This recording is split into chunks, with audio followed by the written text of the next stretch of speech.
Ash Ketchum is the best trainer in the whole world. No, seriously, he's actually gained that title now, which means we're going to be putting his entire team to the test. We're going to see if Ash, the world's greatest trainer, can beat Pokemon Infinite Fusion, but here's the catch. We can only fuse Pokemon that Ash owns in the anime. This won't be a Nuzlocke, but I will have a level cap, and we will also randomize the wild Pokemon so that we can actually find a lot of Ash's Pokemon. We can't use potions in battle, and finally, we can only use moves that the Pokemon have used in the anime. I haven't watched the anime in years, so forgive me if I don't know what moves the Pokemons have used. I'll be using Bulbapedia for this information. So can Ash from Pallet Town reign victorious and become champion of Kanto? Let's find out. Ah, crap, I overslept. Not again. Professor Oak, I'm so sorry I'm late. Please tell me you didn't give away all the Pokemon you had. No, Ash, of course I didn't. Here's another Pikachu. Oh, come on, Professor. Well, at least this one doesn't seem to hate me at first. Too bad for us, Ash already lost his first battle as Gary Oak's Wooper destroyed us. Why does he have a Wooper? I thought trainers weren't randomized. Wild encounters are though, and on Route 1, I didn't find any of Ash's Pokemon. Well,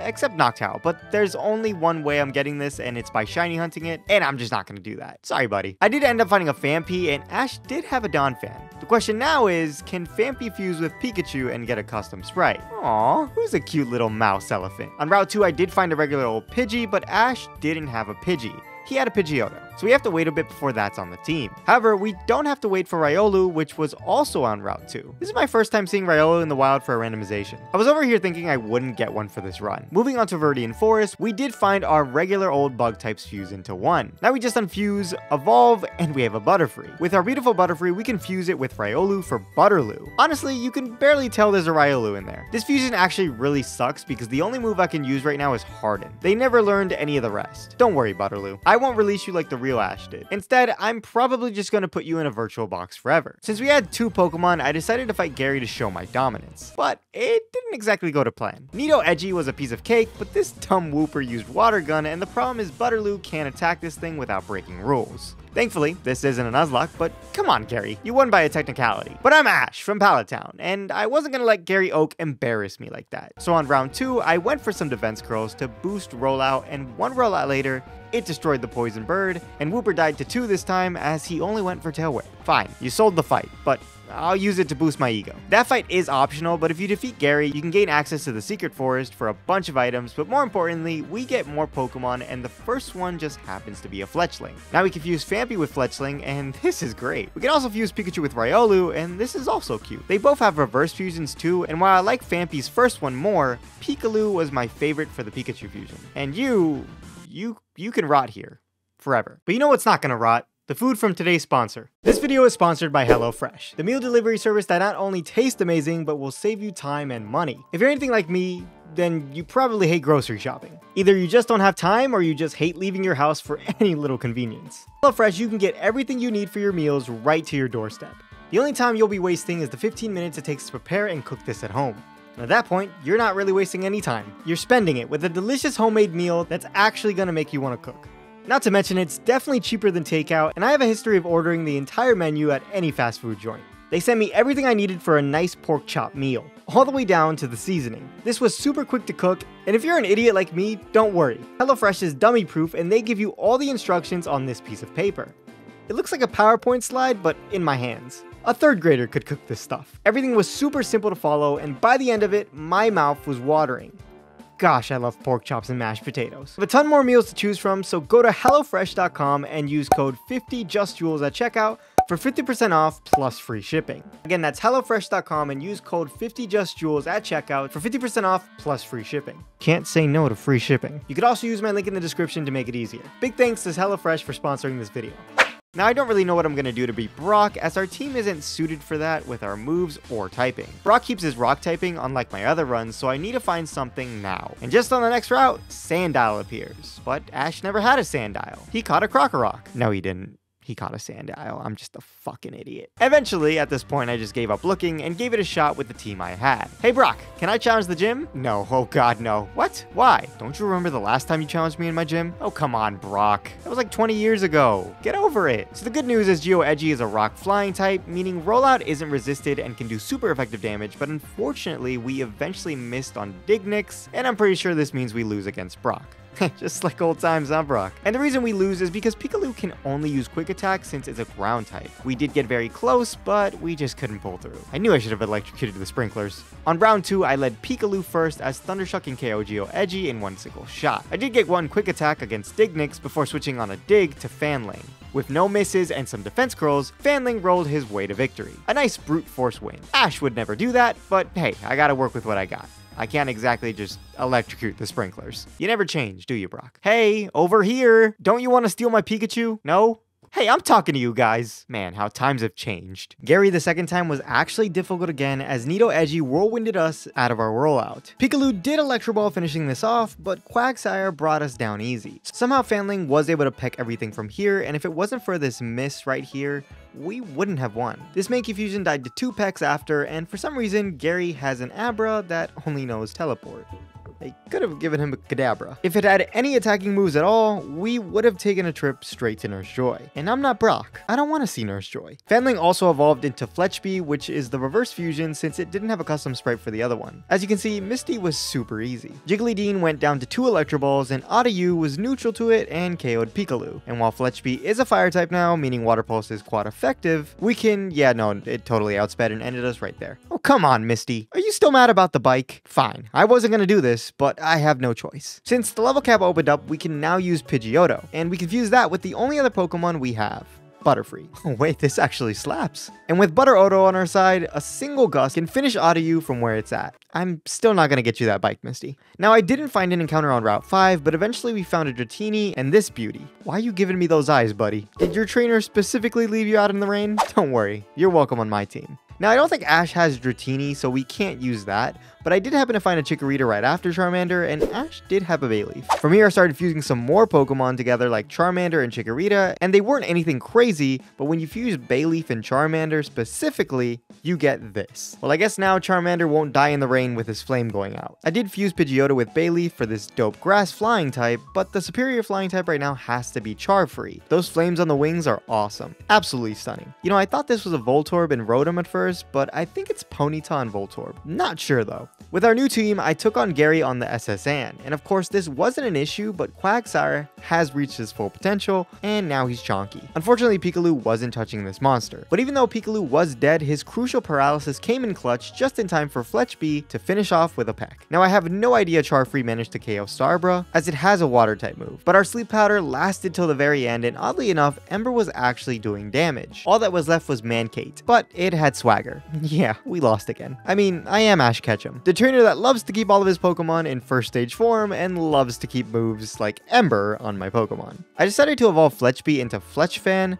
and this should help us. And it looks like I was right, as Fletchfan destroyed him with consecutive rollouts. We did get poisoned, so we couldn't fully sweep, but Pikalu did come in clutch for Mankate. Hopefully this trend of me dying to Gary ends very quickly. We don't need that negative energy right now. Now I was going to lead Fletchfan against Lieutenant Surge, but he leads Voltbee, and this thing is part water type. So instead, Pikalu can very easily brute force his way with Force Palm. And oddly enough for Pikalet, we can also bring it down to the red with Force Palm. We were going to use Quick Attack, but he used it as well, so I don't think Pikalu is living against Raybuzz. I did misclick and go into Charfree, who got demolished by a Thunder Punch, but that's okay. What's not okay is this thing has Double Team, and while we did get a crit rollout on the first one, we missed the second one. But then when he used Quick Attack, our Flame Body activated, and this is huge. And now it was just a matter of time before we got the Thunder Badge. Take those shades off, man. You don't deserve them. Right after this gym, I decided to check on Route 5 once more just in case since it's nighttime. I didn't find anything at first, but then... oh, it's a Gligar. Now, I was really excited for this thing, but I don't know why. Every time I fuse things with Gligar, it kind of just looks like Gligar, or rather Gliscor. So I actually never ended up using Gliscor. On Route 10, I needed to do some training with Pikalu as it still hasn't evolved into a Lucario. Maybe from all those deaths I had with Gary. Loser. But in the process, I found a Squirtle right when I stopped recording. Of course, Squirtle doesn't evolve in the anime because I'm a chump, but it's a water type nonetheless. Yeah, I guess that's pretty cute. Okay, apparently Ash had a Sandile in the anime, but Bulbapedia just lied to me. And I realized this because I was like, I swear he had a Sandile before Krokorok. Oh, this could have saved me some issues before. But anyways, we evolved him, and this is because he fuses well with one Pokemon. Sorry, Bayleaf. Again. What do Squirtle and Krokorok have in common? They both use sunglasses. This is genius. Oh, come on, don't you get tired of battling me? This went relatively the same with Quagsire using every move except the one that's going to KO me, but then he had a new Pokemon, Gyarados. Krokottle tried to do the most, but failed miserably, and unfortunately Pikalu was out of commission. So all I could do was Sleep Powder, and Ember. It did wake up, but I did put it to sleep again. Of course though, I misclicked once again and clicked Sleep Powder while it was already asleep. With Fletch Fan left, I used Rollout for the KO, and we ended up learning Razor Wind, which Talonflame did have. With 2 more rollouts and a silly camouflage on Kadabra's part, we thankfully did not lose this on the first try. Alright, we're getting better. Only makes sense as Ash always got better as he went along. Kind of, I mean, how many leagues did he lose? Our next Pokemon for Ash's team was another fire type, Sequel. Cute fusion. We also found a Krabby, which was great as he did have a Kingler. We also found Grimer, but I accidentally killed it, and yeah, we have Picario now because of it. Don't worry, I still caught another one. Now Picario just wasn't doing it for me anymore. And Kingler did have a pretty cursed fusion, but this water and steel type wasn't too bad. I think I'm going to keep it for now. Lucafan was great though. He's a thick boy. Quilava and Kingler was neat because of the flames. Okay, never mind on that Lucario fusion. Finally, something fuses good with Bayleef. It looks like some symbiotic relationship. It looks like you two were just meant to be. And I really liked Pikalava since the flames are yellow. Is this supposed to be Tinkerbell or something? In the Castelia sewers, I ran into a Tauros and Ash had 30 of them. So what's stopping me from just using a double fusion? Nothing. Absolutely nothing. Giovanni was up next and he led this Arbok and Onix fusion. For this, I brute forced my way with Aura Sphere, but Hankon was a different story. This thing's Dizzy Punch packed a punch and destroyed Lucafan with ease. It also almost took out Charfree with a chip away before I put it to sleep. But then it woke up right after and Shadow Balled us. Yikes. This didn't get better after this either, as he was just way too high of a level and I forgot he was at level 35. Our second time, I sent out Krokottle. I bet Giovanni is just shaking in his boots. He was not. As he switched onto my dig into Firas. Well, you're not the only one who could switch, pal. Alright, man, you're just mean. You're also just dumb for using Rock Blast the second time. This allowed us to get a big Razor Leaf off, and Ice Beam didn't kill us, so 2 more Razor Leafs thanks to a potion, and that's out of here. Baylor did die to an Acid Spray right after, but Krokottle can come in once again. But alas, he switched this time into Hankon. This thing is so scary. Luckily, it didn't have Levitate, so a dig did do a chunk, and thankfully he used Payback as we were able to secure a Crunch Off for some more damage. Lucafan was our only hope, and everyone else dies, but I'm Ash from Pallet Town, and I know how to raise my Pokemon. A crit rollout finished Hong Kong off, and 2 more finished off the battle right there. But seriously, you're really mean for freezing Baylor. Low blow, bro. Now, I thought Erica was going to be the same old rodeo like always. Well, her first Pokemon was dying to 2 Flame Wheels, but Tanape hit an Ancient Power on Pikalava, and that sent him flying back into his Pokeball. And it doesn't make it any better that I have Charfree with me. So my only option was Tauros. It looks like Tanape didn't have a fighting type move. That and Seismic Toss only does damage based on its level. So we lived enough to Horn Attack him into his potion. From there, we used 1 more Horn Attack, and then I used Takedown since it's more powerful, securing the KO on this beast. Since Tauros was super low, I figured he was just going to die. So a takedown did a cute chunk, however Erica used Solar Beam, and this led me to get 1 more off, just barely missing that kill. But it's totally okay as Charfree can easily Ember this thing to death. Hopefully Charmeleon didn't use too much power on that Ember, because we know how Erica deals with fires in her gym. Ugh.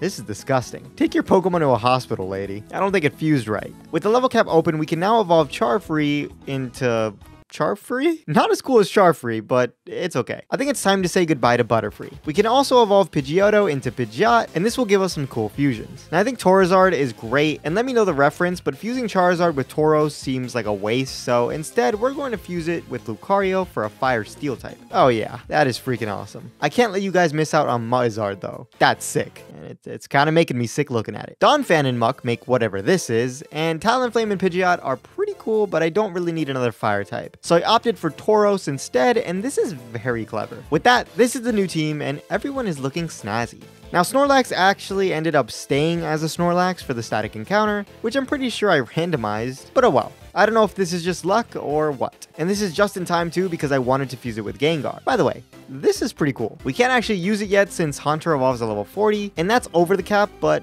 isn't he so cute? Although he does have more fusions, and honestly, this one is my favorite. Talonflame goes hard as well. This is definitely my favorite of the 3 though. I love how it has flames despite it not being a fire type. Of course, this could be a reference to something. Okay, no, definitely definitely a reference to something. So if we want any of these fusions, we have to go challenge Koga. First up was Venomer, and this was as simple as 2 digs, but his signal beam did do a chunk, and he healed while we were under. It did look like it was going to be a 3-hit KO, but we ended up getting a crit, so I guess we'll never know. I prayed that this thing didn't have Levitate, but I guess it wasn't enough, as, yeah, it did. This kind of sucks since we got a Moxie boost. Now I have no idea why I went for Gust on Pidros, but it didn't do anything, and that Sledge Bomb hurts a lot. But we got another crit again with that takedown, so I guess you could say we took that down. Get it? Beether was a nice 3-hit KO thanks to 1 turn of Toxic Spikes, and his Poison Jab didn't end us. All that was left was Chinook, and since we were pretty much dead, we take down and the recoil ends up taking us out. But I still have Donuk. I wish I could tell you this meant something, but it doesn't, as he used Acid Armor to up his defense as well as him holding a Black Sludge. He was using Takedown, so the recoil was canceling that out, but it was looking very close. And to make it worse, on the final turn of rollout, he used Double Team. Come on, Donuk, you got this? Oh my god, what a legend. Now please don't open your mouth and eat me. Please, Muck. This should be called the Sludge Badge, not the Soul Badge. Unless Koga sold his soul to become part of the Elite Four. Huh. Funny enough, I was looking specifically for a Turtwig, and one popped up in the Safari Zone. It took a while to find, but still, what are the odds? Guys, when I tell you that Torterra has the best fusions, I mean it. I am not even going to fuse them all, I'm just going to show you on screen. This is everything I found. Look at these fusions. All of them are great, and I have no idea who to choose. Torterra run would actually be really nice. In the end, I did choose Charizard as it has the highest base stat total, and I'm really sad to see Charario go, but to be honest, it's nothing too special. I am sad it didn't really get any action though. With that, Chartera was born. Just wow. Now Kingario isn't all that, but for some reason I really like it, and it gives us a water and steel type. Finally, Krokorok has evolved into a Crocodile, and this means our little Squirrel Squad guy is no more. So instead, I fused it with Muck, who creates this gooey croc. The main reason is we get the dark typing, and also it has a base stat total of 525. I also fused these two for Don Giot, and it was time to say goodbye to Pika Lava as it wasn't holding up anymore. So for now, say hello to Pika Flame. And with that, this is our brand new fused team. I think we got some real heaters on this team. Why in Team Rocket's right mind would they fuse a Raticate and a Doduo for? You really want to see 2 Raticates? One wasn't enough? From here, we trucked away against everyone in Silphco. And trust me, no one is stopping Chartera. This thing is ruthless. Speaking of ruthless, Gary decided to show up after a million years. Now, I really thought Dongia would do way more than it was doing, but clearly I was wrong. Luckily, with the confusion this thing got from Thrash, we were able to flame charge for a speed boost, and it ended up hitting itself to death. Tauros was playing with my life, as I knew it could just destroy Pika Flame in one hit, and once he was done messing around with us, that's exactly what he did. Pikachu is just really bad. I do know that I'm a couple levels lower, but I really thought Kingario would do more with Aura Sphere. Regardless, after one more, Electados comes out. This thing actually looks pretty neat. What's not neat is it Hydro Pumped us into the next dimension. From there, I sent in Muodile, and I do have Intimidate now as Moxie just straight up disappeared. What can you do? Luckily, we're not a ground type, so a Hydro Pump didn't demolish Muodile, and 2 digs was more than enough for the Electric Sea Monster. Man, did I forget about Quagsire. Well, there was no way we were living in Earthquake, but at least he used Amnesia for 1 turn, allowing us to do more damage. And from there, Chartera's quad effective Razor Leaf does the trick. With 1 more Pokemon left on Gary's team, there was only one thing left to do, Razor Leaf. And I'm assuming Starbra has no water type moves. Instead, it just wants to roleplay. Like, no, you can go ahead and do that with your trainer, you weirdo. Hey, you leave that old man alone. Who are you? What do you mean, who am I? I'm Ash from Pallet Town in the oh, just forget it, battle me. Now, Giovanni definitely had some heaters. This man destroyed 2 of my Pokemon with ease, and it doesn't make it any better that he switched into his level 47 right away. Oh, and he healed. The good news was Dongia had an Earthquake. The bad news was I flinched 1 turn, and Genkong has Levitate. Of course, why wouldn't it? Oh wait, it didn't. I guess I just missed or something. Well, it doesn't change the fact that my whole team is going up in flames. Like, sure, Kingario did finish off this thing, but Nidoqueen just Earth powered us to death right after. And what's Gary doing? Wing attacking? Useless! I will say one of the perks of fusing Gengar with an attacker like Tauros is we can actually take advantage of Ash's Ice Punch that he had on his Gengar, or our Gengar, since I am Ash from Pallet. And although Sand Queen is weak to it, it still took a couple of turns for it to finally go down. Now, don't forget my name ever again, Giovanni. Who are you again? Sabrina wasn't too difficult, as a Shadow Ball took her lead out in 2 shots. But then, everything changed when this Esrion hit us with a Dark Pulse, and that probably made Tauros piss from his ghostly genitals. Oddly enough, Sabrina went for Light Screen turn 2, so we got another Shadow Ball off, but alas, she potioned. Not that it would have KO'd anyways. And through all that, we didn't get a single special defense drop. But does it matter when Muodile has physical attacks? Of course not.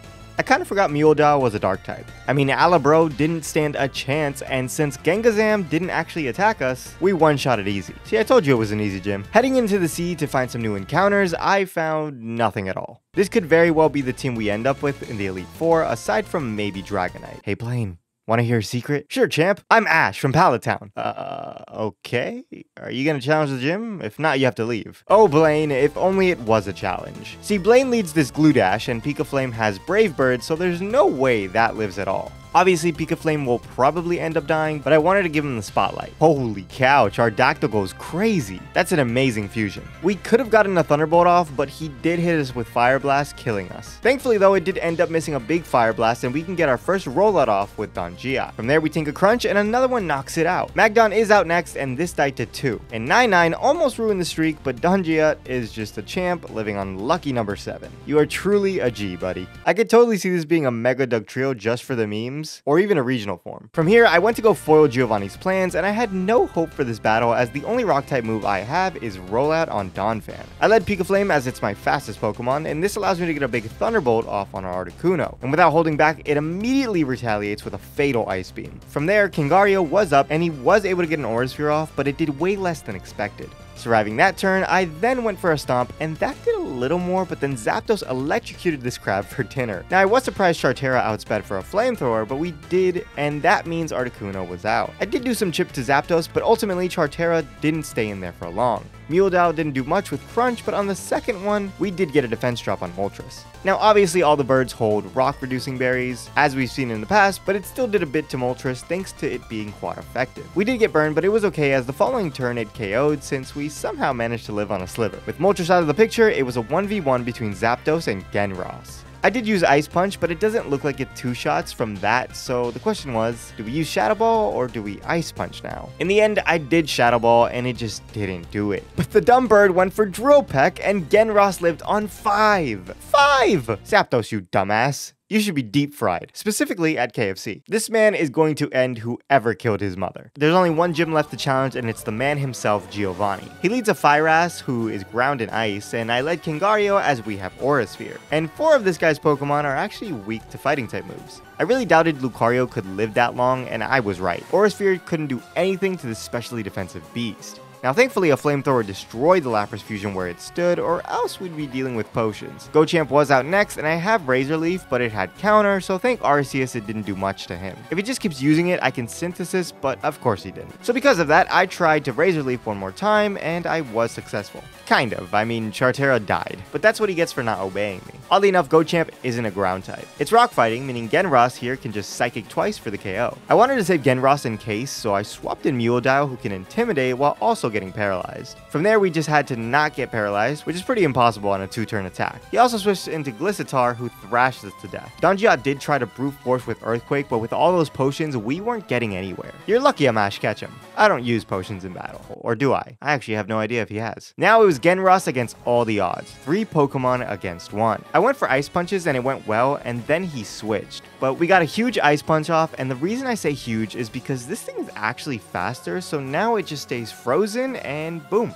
Get out of here. Glissatar proceeded to die to 2 more Ice Punches, and since we're Ghost type, he opts for Poison Jab since we're immune to that brutal Thrash. All that was left was Rylax. I have no idea if a super effective Ice Punch would do more or less than a Psychic, since this thing is defensive, but then I saw it had Thick Fat. Thank Arceus I caught that. And on top of that, we have Levitate, so its Earthquake couldn't do jack shit to us. It also used Rest, which let us almost KO it with a crit until it rested again. Alright, this is bad. Yeah, we totally ran out of PP. Fuck. But to be honest, if I had just stalled out Rest with Shadow Ball, I think we would have won. After this initial fight, this took us a lot of attempts to beat. So much RNG like being poisoned or paralyzed, and also him switching. But eventually, I got an attempt where Genros was up against 4 of his Pokemon, and made it to Snorlax. From there, all we had to do was stall out Rest or get a lucky freeze, and we ended up getting the latter. He stayed frozen the entire time, and Psychic finally took out this monster. That was annoying. I've already lost most of my leagues, I don't need to lose to you, Giovanni. Finally, with Giovanni defeated, we can get our beautiful Dragonite. Dragonite. Just like in the anime, I had to wait for this beauty. Maybe not 20 years, but I did wait.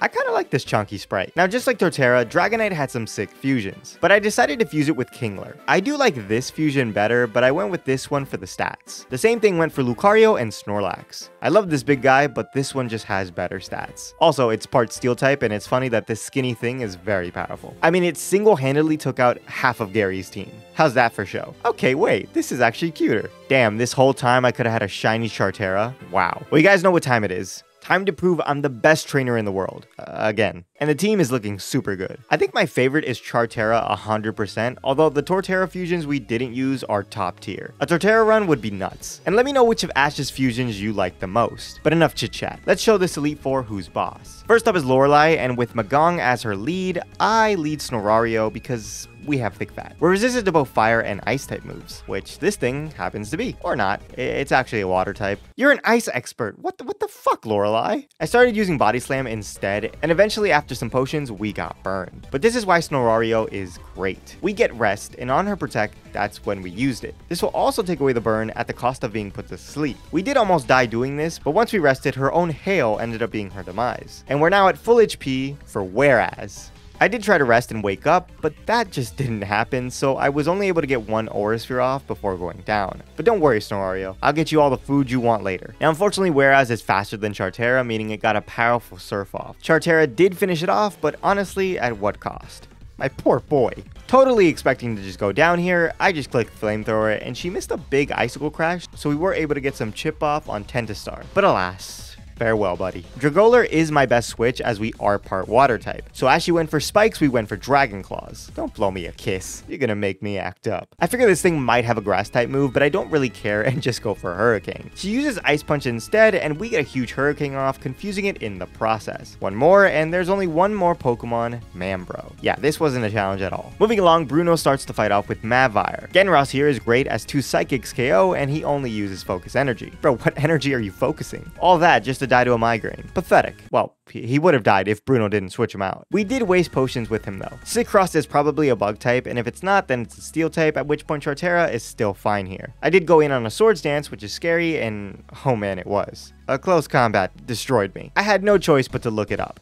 It's a fighting steel type, so I switched into Muadile, who can intimidate for an attack drop, but it just didn't matter. Another close combat destroyed us where we stood. Also, how is this thing outspeeding us? Praying Dongiat could live, I knew an EQ would demolish this thing, and that's exactly what happened. Thank God that's over with. Steel Champ is up next. 2 EQs was going to take this out, but then he switched, sacking his Mavire, which is dumb because Steel Champ came out right after that, also dying to another EQ. And what's even crazier is Marochan missed the biggest dynamic punch of his career, so we just get a free EQ off. From there, Genros basically cleaned up. Bruno, you scared me a bit, I'll admit. Now, of course, for Agatha, Genros was our man, and while we did end up KOing her lead after a bunch of potions, she did confuse us. So I think the best course of action here was to just switch into Muadile, which worked out as we would have taken a brutal Dark Pulse otherwise. With no flinches, Muadile finishes that up easy and Gendoom was out. Gengar fusions are perfection. Now, unfortunately, it did go for an Inferno, which burned us, but at least we were able to get some chip off with Dig. From there, the superior Gengar fusion showed his presence on the field. And he showed it for Snorgar as well. And Snorgar was trouble since it was part normal type. I'm having deja vu from Rest now. Realizing Genros wasn't doing anything there, I went into Snorario, who got cursed and eventually ended up dying. But he was very crucial as Dragoler was able to finally take it out. Although she definitely could have rested at any point, especially with an unlucky paralysis we got. We have like 3 Pokemon who can take on lands, but I didn't see who he was leading. Snorario was able to dish out damage, but Outrage was one hell of a move. And what sucks is we actually got a para, but its Shed Skin ability saved its butt. Well, almost. I mean, we still KO'd it, but at the cost of a lot of HP. Typhnair was out next, and I actually decided to rest despite a fire type move being super effective. He missed a big Dragon Tail, and I switched in on Dongiat, and this was good as Dragon Tail switched us into Dragoler. Lance did set up a Dragon Dance, but yeah, not today, buddy. Knowing something big is coming with Togekiss, I just sent out Dongiat to die. This way, Muadile can get Intimidate off and Sludge Bomb since this thing should be a fairy type. It indeed is, and we actually got a lucky poison. Good job, bud. We did die to another Outrage, but at this point, this thing is crippled with not only poison, but confusion as well. I kinda just hope Genros was faster, and he definitely was, but an Ice Punch didn't KO? How the? Okay, thankfully confusion did its thing, so we don't take any more damage. Tyrandactyl isn't a dragon type, but I prayed an Ice Punch was super effective, and it was. We also ended up freezing on our second one, and Genras would have bit the dust if it wasn't for this. Oh wait, never mind, he still has potions. Surprisingly, Genras still ended up wasting more potions thanks to misses, and we did a chunk to him. Now unfortunately, we did miss a big Crab Hammer, which sucks as he just went for agility, but what can you do? There's only one more Pokemon left until we go see Gary, and that would be Porydra. Unfortunately, we just don't outspeed this thing, and to make things worse, Tri-Attack has a chance to burn, para, and freeze. I managed to do a little with Chartera, but ultimately it was all down to Snorario. Was I gonna be just like the real Ash Ketchum and lose here without even seeing the champion? Well, that's all based on whether or not this dumbass would wake up from his stupid nap. Wake up, you idiot. You guys wanna know what sucks? Porydra has recovered. This was gonna take some serious luck. The good news was we have rest, so when we did get statused, we'd be fine, but Snorario was really snoring up a storm. This man would stay asleep for like 3 turns at a time. But then, we finally got a paralysis with Body Slam, the most crucial para ever. Now despite this glitched seahorse being as paralyzed as I am on the toilet after some Taco Bell, it rarely got paralyzed. However, there was a point where it got paralyzed 2 turns in a row, and Snorario woke up for 2 huge Body Slams. Unfortunately, it did recover, but then we were able to Body Slam back to back to back. He did crit us at one point, but it didn't matter because he got paralyzed once again. And Snorario had bought us a one-way ticket to seeing Gary. Little guy, you are a freaking legend. I knew you were going to be useful. It's a good thing I had 2 Blepa berries for all the PP I just lost. It's also good I saved this Chesto berry and a citrus berry. I should really farm more for this fight since I lose this often. The level cap is weird for the Elite Four since I set it to Lance's ace, but Gary has a level 65 Pokemon. But whatever, it's time. No more holding back against this idiot. This time, it's going to be me smelling him later. Wait, no, that's not what I meant. You're not the most powerful trainer in the world, you cocky kid. Justin Kento, and for about the next 2 minutes. Now, unfortunately, I tried to give Dongiet some shine, but Rollout needs time to prepare, and he still has Double Team. The good news was Ice Punch did a chunk. The bad news is we took a big Earthquake. I literally screamed no when this happened. I swapped back into Dongiet since it's immune. We didn't do too much, but we were able to waste 3 of his potions. Now I thought this was a ground type, but it actually was part poison, so Genras was wasting more of his potions and Psychic. But then we just started missing. Hard. And this is horrible as he then switched into Tartor, who is immune to Shadow Ball. Why did I use Shadow Ball, you ask? Well, because I ran out of Psychic PP, and I didn't have any more Lepa berries. Since I can't do anything with Genras anymore, I switched into Muodile on a potential Psychic type move. And thankfully, we come in on a Zen Headbutt, and we also Intimidate. This thing has Giga Impact! Ah, come on, that's not even fair! And this was after an Intimidate drop. Ah, there goes Gary AI being stupid again. Scary Face for the win. Of course, Muodile did go down the next turn to a Drill Run, but it's fine. Now we can get a free switch into Dragoler. With a nice miss on Fire Blast, a single Crab Hammer can destroy this easy. Thankfully, Earthquake from Nidogia didn't do a lot, and that's out of here. And Electados was our next real threat. While I am a Dragon type, I feel like an Electric type move is going to hurt. Now, despite what I thought, 3 Dragon Claws ended up doing the trick, and this is because one turn he went for Dragon Dance, another Rain Dance, and the 3rd Waterfall, which didn't do anything. But now, this was bad. Stargazam had Rain Up. Now I know I probably should use Dragon Claw here, but there's no way a Crab Hammer in Rain with Stab and with Starmie's defense and Alakazam's defense doesn't do a shit ton of damage. And it looks like I was correct. And it also happened to be a crit. We also happen to live on 1 HP to pop our Citrus Berry. This is crazy. The only thing that could potentially outspeed was Genras, so we sent him out, and thankfully that is what happened. Now unfortunately Electados had a Damp Rock, which means this rain lasts a really long time, and his ace happened to randomize to this dumb Quagsire. So a Muddy Water does KO us, and he does have lefties. Like, this is the worst outcome ever. With little chance of winning, I still trucked on. I was really hoping a Razor Leaf would do it, but it just didn't. Honestly, I had put Leaf Storm on Chartera before the Elite Four, but I got rid of it because our attack stat is just way higher. It might have KO'd here. Now, I can't remember at this point if I had killed Tautor or not, so I had to check my footage, and this is 100% his last Pokemon. Which means this is literally down to Snorario. Again, buddy, if you just pull through here, I will get you the biggest buffet that world champs can buy. I was thinking of resting if something else was alive, but I'm pretty sure an Ice Punch KOs here. Oh my god, that didn't KO. What the fuck? And it missed a Muddy Water? I'm gonna be real, guys. I really don't think another Ice Punch kills because of lefties. I did end up resting since I had a Lumberry, and thank god I do, as that Muddy Water did a lot. By the way, I'm pretty sure this thing only has Muddy Water. And if Rain was up at that point, we would have lost. Oh my god, I'm an idiot. Ice Punch is neutral because of the water typing of Quagsire. What am I doing? Realizing this, I went for a Body Slam, and it totally KO'd. I mean, there's definitely still a way I lose there since Muddy Water can lower our accuracy, but holy crap, that was too close. That totally played out how an Ash fight would have played out. Snorario, it looks like I'm gonna be able to afford the biggest buffet that you'll ever enjoy. Ha! I told you, Gary. I'm the best trainer in the world, not you. How does it feel that your own Gramps is congratulating me instead of you loser? So can we beat Pokemon Infinite Fusion with only Ash's Pokemon? Hell yeah, we can. And man, were all the fusions just straight bangers. You guys let me know who was your favorite, because low-key, this guy is definitely my favorite now. You guys are the best. Bye!